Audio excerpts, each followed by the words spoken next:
Hello all, जय माँ लक्ष्मी, जय भोलेनाथ। दोस्तों कैसे हैं आप सब लोग। आज के वीडियो में हम बात करने वाले हैं उस सेकंड मोस्ट सर्च क्वेश्चन की बाय ट्विन फ्लेम्स कि फर्स्ट क्वेश्चन तो यही रहता है कि जर्नी कन्फर्मेशन। इसके बाद अगर कोई दूसरा सवाल पूछा जाता है ना सबसे ज़्यादा, तो वो है कि स्टेज, कौन से स्टेज पे आप जर्नी के अब आए हो, इस ट्विन फ्लेम की जर्नी के अब आप कौन से स्टेज पर हो। ये भी एक सवाल ऐसा है जो कि बहुत ज़्यादा आपके माइंड में घूमता रहता है। तो उसके ना कुछ साइन हैं आपको ना अपना स्टेज, जो आप स्टेज पहचान जाओ खुद से कि मैं अब इस स्टेज पर तो अब कदम रख दिया है मैंने इस जर्नी की, ताकि आपको ये पता लग सके कि अब अभी आपको कितना इनर वर्क और करना बाकी है या फिर किस जगह पर सुधार की और ज़रूरत है। कुछ 3-4 पॉइंट्स मैं आपको यहाँ पर शेयर करने वाली हूँ, उनको आप देखिएगा कि और बड़े ईमानदारी से खुद को जज कीजिएगा, खुद को एनालाइज़ कीजिएगा, खुद के साथ टैली कीजिएगा इन चीज़ों को कि क्या वाकई का मतलब वाकई में क्या ये चीज़ें आपके अंदर आ चुकी हैं, क्या ये बातें आप समझ रहे हो, वाकई में 24 घंटे आप इस सोच और इस समझ के साथ ज़िंदगी को जी रहे हो। तो और वही आपका स्टेज कंफर्म करेगा। उस स्टेज के बाद ही आपको ये कंफर्मेशन भी मिलेगा कि आपका यूनियन रियूनियन कितना होगा, मतलब हो भी सकता है या नहीं, या अभी और टाइम है कुछ। तो सबसे फर्स्ट जो मैं आपको बताऊँगी, ब्लेमिंग की एनर्जी से आप पूरी तरह मुक्त होते हो। मुक्त का मतलब पूरे फ्री। आप अपने साथ होने वाली किसी भी छोटी से छोटी या बड़ी से बड़ी किसी भी घटना के विषय में खुद को ही जिम्मेदार मानते हो, ना कि किसी सामने वाले पर्सन को। मतलब कि कुछ भी, आप किसी फ्रूट सेलर से फ्रूट्स भी लेने जा रहे हो और आपको उसने कुछ चार्ज कर दिया है, पैसे तो उसने लिए हैं और उन्होंने आपको, मान लीजिए आपने 4 संतरे लिए हैं, 5 संतरे लिए हैं या सेब लिए हैं, उनमें से अगर एक ख़राब निकल गया तो आप उसको ब्लेम कर ही नहीं रहे हो, फ्रूट वाले को कर ही नहीं रहे हो। आप सोच रहे हो कि या तो मैंने छांटने में गलती की है या ये मेरे साथ इतना ही होना था, 5 की कीमत अदा करने के बाद 4 का मैं फ़ायदा मुझे मिलना था। बस इस संतोष भाव के साथ आप अपने जीवन के हर एक पहलू को देखने लगे हो। अब आपको कुछ लोगों को ऐसा लगेगा कि ये कौन सी बात हुई, ऐसा तो जीवन में मतलब सब कुछ हम ही गड़बड़ करे दे रहे हैं, फिर तो हम तो किसी काम के लिए। हाँ, सच तो यही है कि यही बात है। आपको जितना मिलना है ना ईश्वर से, यूनिवर्स से, प्रकृति से, संपदा से, उतना ही मिलेगा, उससे ज़्यादा आप नहीं ले सकते हो। जो आप पैसे दे रहे हो, आप सोचो मैं तो एनर्जी पूरी दे रहा हूँ, एक्सचेंज पूरा दे रहा हूँ, फिर मुझे पूरा क्यों नहीं मिला, तो उसमें भी कुछ बात है। कहीं ना कहीं कोई ना कोई कर्मा, कुछ ना कुछ बैगेज, छोटे मोटे स्तर पर आप डील करते चल रहे हो। कोई आपके काम को डिले कर रहा है तो भी समझ जाओ कोशिश है, लेकिन इसका मतलब ये नहीं है कि कोशिशें करनी कम कर दो या बंद कर दो। वो आपने पूरी करनी है, क्योंकि अगर आपको कोशिश करने के लिए ईश्वर ने भेजा हुआ है और अगर आप वही इस बात को जानने के बाद कम करना शुरू करेंगे तो फिर वही है, ज़ीरो से शुरू करना पड़ेगा, फिर वही करो, उतना ही करो, बार बार करो। तो क्यों ना जितने चैलेंजेस आ रहे हैं उन्हें साथ साथ निपटाते चलो, कामों को चैलेंज की तरह देखो। सोचो समझो कि ये अच्छा, ये टास्क दिया है मुझे, ठीक है मैं इस टास्क में पूरा करता हूँ अब। तो जैसे ही आपके अंदर इस ब्लेमिंग एनर्जी का ये वाला रूप आप महसूस करेंगे अपने अंदर कि यार अब ना मुझे कोई बुरा नहीं लग रहा, मुझे किसी के अंदर ऐसा लग ही नहीं रहा कि वो मुझे जानबूझ के छल कर रहा है, बस ये चीज़ें मेरे साथ इतनी ही बिगड़नी है। तो और ये कुछ ना कुछ सबक देकर आती हैं, बस मुझे यही सबक सीखना था इस सारे के सारे प्रकरण में मेरे लिए क्या था, क्योंकि हर एक चीज़ एक ना एक सबक होती है। वो ले लिया मैंने, बस दैट्स इट। वो भगवान जी का वो प्रॉब्लम भेजने का काम पूरा हो गया, ठीक है। वो उसके बाद उसे ख़त्म अपने आप ही खाली हो जाएगी वो जगह आपकी, उससे आपकी ज़िंदगी से।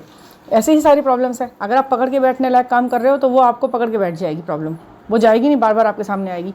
जब तक उसका सबक आप नहीं लेंगे तब तक वो चीज़ आपके सामने ऐसे ही आती जाती रहेगी। आप सोचेंगे मैं तो परेशान नहीं होता, तो बार बार ही इस लूप में फंस रहा हूँ। तो इसका मतलब समझ जाओ कि सबक नहीं लिया है अभी आपने उस चीज़ के अंदर से, आपने अपने आप को पूरी तरह चेंज नहीं किया है अभी तक उस चीज़ के प्रभाव में आके, ठीक है। एक तो ये आपको दूसरा चेंज आपको ये दिखाई देगा कि आप किसी भी इंसान के ऊपर डिपेंड होना नहीं पसंद कर रहे। आपको लग रहा है कि ये काम अगर बिना इसके हो सके तो मैं पहले वो वाला तरीका अपनाऊं कि बिना इसके कैसे होगा, बिना किसी की सहायता के मैं इस काम को कितना अंजाम तक ले जा पाऊंगा। सब कुछ पहले मैं कर लेता हूँ, सब कुछ अपने हैंड से, अपने हिसाब से, अपने एंड से मैं इसे क्लियर कर दूँ। ना ही आप टाल रहे हो, ना ही आप समय वेस्ट कर रहे हो। मतलब जैसे ही सामने काम आया है आप दूसरे इंसान का वेट ही नहीं कर रहे हो। आप सोच रहे हो कि पहले मैं इसको इस तरह से कर लेता हूँ, ये मेरा एक तरीका है, मैं इस तरह से इतना तो इसे इस कगार पे लेके जाऊँ। ये सोच ही नहीं रहे कि पहले तो उसका काम है, वो ऐसे करेगा फिर वो करेगा, तब जाके मैं इसमें कुछ हाथ डालूंगा। नहीं, आपके सामने कोई चीज़ अगर आई है तो आप सोच रहे हो कि ये मेरे लिए आया है टास्क, अब मुझे इसे कवर करना है, मुझे इसे उस एंड तक, उस सिरे तक पहुँचाना है जहाँ तक मैं कर सकता हूँ। मतलब 100% मैं इसमें अपना पहले दे दूँ, ठीक है। आपको खुद से अपने चीज़ें सॉल्व करने की बहुत अच्छी लगेगी, कोशिश का मन करेगा कि मैं पहले इसे कर लूँ। आपका ये स्टेज है, ये 7th स्टेज के सारे मैं साइन बता रही हूँ। जब आप जर्नी के 7th स्टेज पे आते हो तब किसी दूसरे इंसान के ना तो ब्लेमिंग का मन करता है, ना वेटिंग का मन करता है कि ये करेगा काम तब आगे बढ़ेगा। किसी भी इंसान पे डिपेंडेंसी वाली चीज़ ख़त्म पूरी हो जाती है आपके अंदर से। एक सबसे इम्पॉर्टेंट जो चीज़ है वो थर्ड नंबर ये है कि आप अपनी सलाह ना किसी भी इंसान को सिर्फ सलाह के रूप में देंगे, थोपेंगे नहीं। पहले आपकी आदत ज़रूर थोपने की होगी कि ऐसे करो, कर लो, ऐसे ही करो ना, अभी करो, ऐसे ही करो। ये जो आप जो जिन लोगों का ये तरीका रहता है ना कि ये काम ऐसे ही होना चाहिए, मैं बता रही हूँ ना ऐसे ही होगा, या मैं बता रहा हूँ ना इसी की तरह करो, ये थोपने वाली स्थिति में आपसे आप मुक्त हो जाते हो बिल्कुल। पता है जो लोग ऐसा नहीं करते उन्हें तो शायद इस बात की गंभीरता का नहीं पता, लेकिन जो लोग इस तरीके के जीवन को जीते हैं ना कि ज़बरदस्ती लोगों पर थोपते हैं चीज़ों को कि ऐसे ही करो, ऐसे ही करो, ऐसे बहुत से लोग होते हैं। यहाँ जो वीडियो सुन रहे हैं उनमें भी बहुत से लोग ऐसे होते हैं, बहुत सारे, कि वो इसी चीज़ को, इसे किसी कोई कमी भी नहीं समझ रहे होते ना। वो अपनी चक्कर तो ये है ना कि वो इस चीज़ को अपनी कमी भी नहीं समझ रहे होते। वो तो ये सोच रहे होते हैं कि ये तो मेरा बहुत अच्छा काम है, ये तो मैं सुधार रहा हूँ, समाज सुधार कर रहा हूँ। कहीं ना कहीं वो इसे अपना सोल पर्पस भी मान रहे होते हैं। चीज़ों को सुधारना तो मेरा काम है, इसे तो मैं करेगा क्यों नहीं करेगा, ये तो करना पड़ेगा सामने वाले को, मेरी ये सलाह माननी पड़ेगी। ये जो इस तरीके की सोच लेकर काम करवाते हैं ना जो लोग अपना, वो सबसे बड़ा गलत काम है। आप किसी को भी ना थोपा थापी नहीं कर सकते अपने, चाहे आप भले ही सही हैं, बिल्कुल आप बिल्कुल सही बोल रहे हो, आपकी सलाह 100% की है, लेकिन फिर भी आप उसे थोपे की तरह नहीं थोप सकते किसी के माथे पे, कभी नहीं करना। इस जिदबाजी को ख़त्म करना है आपने। और ये 7th स्टेज का एक बहुत अच्छा सा लक्षण है कि आप बस सलाह की तरह, आपकी लाइन ना चेंज हो जाती है। आप पहले ऐसे बोलते हैं ऐसे ही करो, ऐसे ही करना पड़ेगा, मुझे नहीं पता, चाहे हंस के करो चाहे रो के करो, करना तो यही पड़ेगा। ये जो होता है ना, ये ख़त्म हो गया। ये हो जाता है कि ऐसे करना चाहिए, वैसे तुम्हें इस स्थिति में तुम्हें ऐसे करना चाहिए, बाकी तुम्हारी मर्जी है, बेस्ट तो यही है। इस तरीके की लाइन आ जाती हैं आपके मुँह पर। तो ये आपका 7th स्टेज का एक बहुत अच्छा लक्षण है कि सामने वाले इंसान को ईजी फील कराना। समझ रहे हैं आप? चाहे फिर वो आपका डीएम है, चाहे फिर वो आपका कोई पड़ोसी है जिससे आपको कोई बहुत बड़ा मतलब नहीं है, चाहे वो आपके स्कूल का, बच्चों के स्कूल की मैडम है, चाहे वो बच्चों के स्कूल का प्रिंसिपल है, चाहे वो कुछ भी है। आपको अगर अपनी सलाह देनी है ना तो उसे आप सिर्फ सलाह के रूप में, आपकी बात में ही इतना वजन होगा। अब आप सोचेंगे ऐसे हल्के से हम कह देंगे तो कोई क्यों मानेगा। आपके ना अंदर वो गट्स, ये चीज़ें छोटी छोटी सुनने में लग तो रही हैं आपको कि ये तो छोटे छोटे लक्षण हैं, इनका क्या, ये लक्षण काम ही तब करेंगे जब आपके अंदर वो गट्स, वो आपके सेंसेस, वो आपके सेल्स काम करना शुरू कर देंगे कि आपकी सही चीज़ भी एकदम सही तरीके से सामने वाले के माइंड में उतरेगी। चाहे वो कितनी भी उड़े हुए मन से, दिमाग से आपकी बात सुन रहा है या मोटी बुद्धि से सुन रहा है, मतलब बिल्कुल ध्यान ही नहीं दे रहा है, फिर भी उसकी बात, आपकी बात उसके दिल में जाएगी, दिमाग में जाएगी, घर करेगी और वो उस पर एक्शन करेगा। बस करेगा भी तभी जब उसका भी वो टाइम आ चुका होगा, उसे सही को सही करने का टाइम है सामने वाले के। आप ये शुरू समझ रहे हैं? आप कुछ सही करवा रहे हैं, आप कुछ सही कर रहे हैं, सामने वाले का तो नहीं है अभी वो समय जो वो सही को सही समझे। वो तो अभी पता नहीं कौन से पहले दूसरे स्टेज पर चल रहा अपने जीवन की जर्नी के, तो उसे आप ज़बरदस्ती तो नहीं कर सकते। हाँ, आप अपनी एनर्जी ज़रूर वेस्ट कर सकते हैं उसके साथ, ये सब कह के ज़बरदस्ती थोपा था भी। यही चीज़ें कई बार हमारे बच्चों के सामने भी आती हैं। जो पेरेंट्स हैं ना, हमारे बच्चों के सामने कई बार ऐसा होता है कि हमें कुछ चीज़ें हैं जो हमें बतानी है, हमें लगता है कि ये मूलभूत चीज़ें हैं जीवन की, ये इन्हें कैसे समझ में आएंगी, और हम नहीं समझाएंगे तो कौन समझाएगा। हाँ, और बहुत ज़्यादा कई बार मुश्किल हो जाता है उनको उस बात के लिए एग्री करना जो आप समझाना चाहते हो, है ना। हमें से बहुत से लोग पेरेंट्स हैं, अपने बच्चों के भविष्य के लिए भी परेशान होते हैं, चिंता करते हैं कि यार अगर ये इसी चीज़ को फॉलो करते रहे या यही पैटर्न बन गया इनका, तो कैसे ये आगे प्रोग्रेस करेंगे, कैसे ये क्या बनेंगे, क्या होगा। तो उनको भी समझाने का एक स्तर है, मतलब आप एक लिमिट तक उनसे बात करके कहोगे ये काम ऐसे करो वैसे करो, मतलब पागल तो नहीं हो जाएंगे ना हम भी किसी को समझाते हुए, क्योंकि वो उनकी खुद की भी कुछ लाइफ है, खुद की भी कुछ जर्नी है, खुद का भी कुछ अचीवमेंट्स हैं, कुछ लॉसेस हैं, जो भी है उसको भी अपनाना है, उसको साथ ही उनको आगे बढ़ना है। तो हमारा फ़र्ज़ है उनसे बोलना, कहना, समझाना। ठीक है, इतना एक लेवल तक बता दिया। आपके अंदर कन्विंस करने की इतनी पावर हो जाती है कि आपको थोड़ा बहुत कह के भी या तो उनको बिल्कुल बदल लेते हो अपने माइंड को। माइंड ब्रेन वॉश करना आपको बहुत अच्छे से आता है। ये वाली जो क्वालिटी है ना, ये आपके 7th स्टेज पे आ जाने के बाद आती है, जब आप जर्नी के 7th स्टेज पे होते हो, कन्विंस कर पाते हो आप लोगों को अपनी सही बात के लिए। उससे पहले क्या रहता है कि आप बोल रहे हो, आप कहे जा रहे हो, आपकी सही बात भी ना लोगों को गलत, रॉन्ग दिखाई दे रही है कि यार अपना फ़ायदा देख रहा है शायद, ये मेरे लिए अच्छा नहीं सोच रहा, ऐसा आप सोचते रहते हो, और मतलब कोई और सोचता है आपकी सलाह के ऊपर। जब आपके अंदर ये गट्स आ जाते हैं, आप 7th स्टेज पे आप पहुंच चुके हो, आप बिल्कुल अचीव कर चुके हो अपनी हर एक स्थिति को, अच्छी वाली को, और आपका डीएम डीएफ भी आपसे कहीं ना कहीं इन्फ्लुएंस हो रहा है, डायरेक्ट या इनडायरेक्ट, आत्मीय रूप से। तो आपके अंदर ना आकर्षण इतना बढ़ जाता है, आपके शब्दों में आकर्षण इतना बढ़ जाता है कि वो उससे कोई अछूता रह नहीं पाता। आपकी सही बात को सही ही साबित करने के लिए कोई भी इधर उधर की टेक्निक लगाने की ज़रूरत नहीं पड़ती। ठीक है, आप सही हो, आप सही ही हो।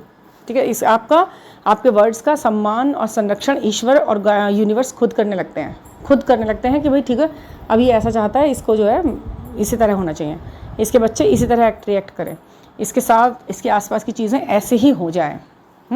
आपको सिर्फ सोचने की देर रहती है, चीज़ें वैसी होने लगती हैं 7th स्टेज पर। ठीक है, ये मैं वो वाले पॉइंट्स बता रही हूँ जो बहुत रेयर पॉइंट्स है, मतलब छोटे, ये तो आपका मैनिफेस्टेशन ये तो सब है ही। कुछ चीज़ें आपके अंदर से इनबिल्ट बन जाती हैं। ठीक है, आपका फेस, आपका ग्लो, आपके अंदर यूथ, आप अपनी एज से भी कम दिखाई दे रहे हो लोगों को, लोग आपको कम आंक रहे हैं, आप स्मार्ट लग रहे हो, आपके अंदर एक्टिविटी कुछ ज़्यादा हो गई है। इससे पहले आप थोड़ा डल रहते होंगे, आप आलस में रहते होंगे, लेकिन बहुत एकदम एनर्जी, ऐसे जैसे कि आपकी एज तो 52 है लेकिन आप 25 वाला काम कर रहे हो। ठीक है ना, वो जो आपने अपनी 25 की एज में तो नहीं किया होगा आपने नहीं उसे फॉलो किया होगा, बट आप कर रहे होंगे। तो ये चीज़ें आपके 7th स्टेज के पूरे लक्षण हैं। अब आप पूछेंगे कि 7th में आने के बाद तो फिर तो 8th स्टेज है और वो यूनियन का स्टेज है। हाँ, तो डेफिनेट है, अगर ये चीज़ें आप कर पा रहे हो, आपको फील हो रही हैं, आपका ये सब चीज़ इस तरह चल रहा है, माफ़ कर दे रहे हो, ये हो रहा है, तो ये आपको कहीं ना कहीं इंडिकेशन मिलना चाहिए यूनिवर्स के द्वारा कि भाई अब तुम 8th स्टेज पर पहुँचने वाले हो। अब तुम्हारा यूनियन जो मैंने सोचा हुआ है, ये नहीं जो तुमने सोचा हुआ है, जो मैंने सोचा हुआ है, यानी कि ये यूनिवर्स कह रहा है आपसे, ये गॉड कह रहे हैं आपसे कि जो मैंने सोचा हुआ है, अब मैं उस योजना को कार्य में लाने के लिए तैयार हूँ। अब तुम पूरी तरह तैयार हो चुके हो। अब मैंने क्या रूप सोच रखा है उसके लिए तुम सरप्राइज़ है वो तुम्हारे लिए। वो तुम्हारी मैरिज है, वो तुम्हारा एक हार्मोनियस यूनियन है, किसी सोल पापा के साथ आपको जोड़ दूंगा, किसी वजह से आपको जोड़ दूंगा, मैं जोड़ दूंगा, क्योंकि ये कंजक्शन मुझे चाहिए। ये यूनिवर्स कह रहा है कि ये जोड़ मुझे चाहिए, और अब ये उस लेवल पर हैं दोनों के दोनों जो अब ये जुड़ के मेरे लिए कुछ सर्व कर सकते हैं इस मदर अर्थ के लिए। समझ रहे हैं आप? तो बस वही है 7th स्टेज, और उसको अचीव करना है आपने। ठीक है, बहुत ज़्यादा परेशानी नहीं हो रही किसी भी एक्शन रिएक्शन से, किसी के भी। ठीक है, थोड़ा सा हो गया, हाँ अच्छा हो गया, जैसे ही टाइम पास हो गया, मतलब टाइम निकल गया, आप भूल गए उन सब चीज़ों को। एक चीज़ और है, हाँ, आप अपनी परेशानियों का जिक्र नहीं करना चाहते लोगों के सामने बहुत ज़्यादा।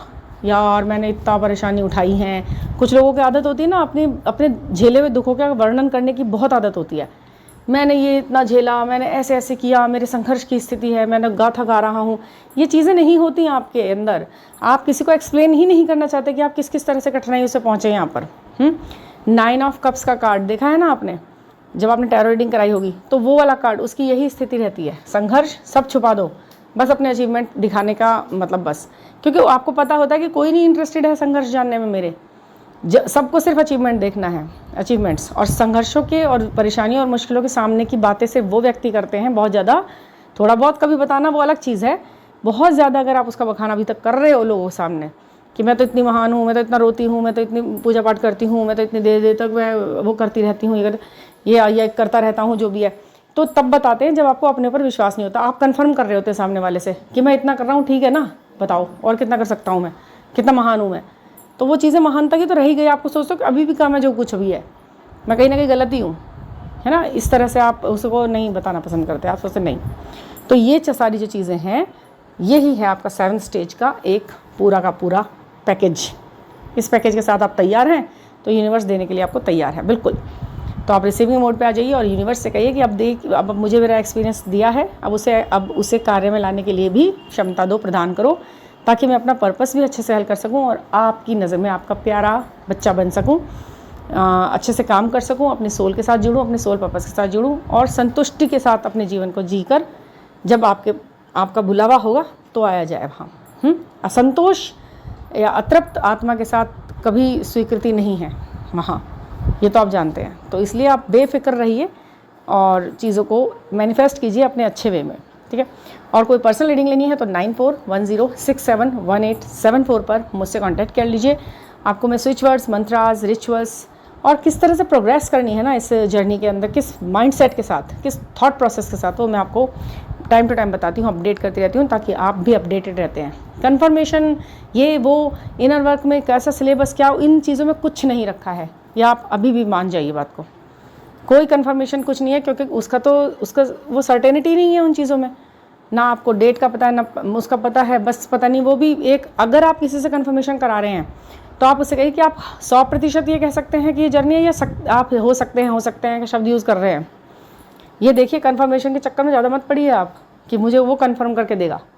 कंफर्म तो टाइम अपने आप कर देगा, स्टेजेस जैसे जैसे आप पार करते जाएंगे। ठीक है, इस बात पे ध्यान रखिए, बस कंसंट्रेशन वहाँ रखिए। ठीक है, थैंक यू फॉर लिसनिंग।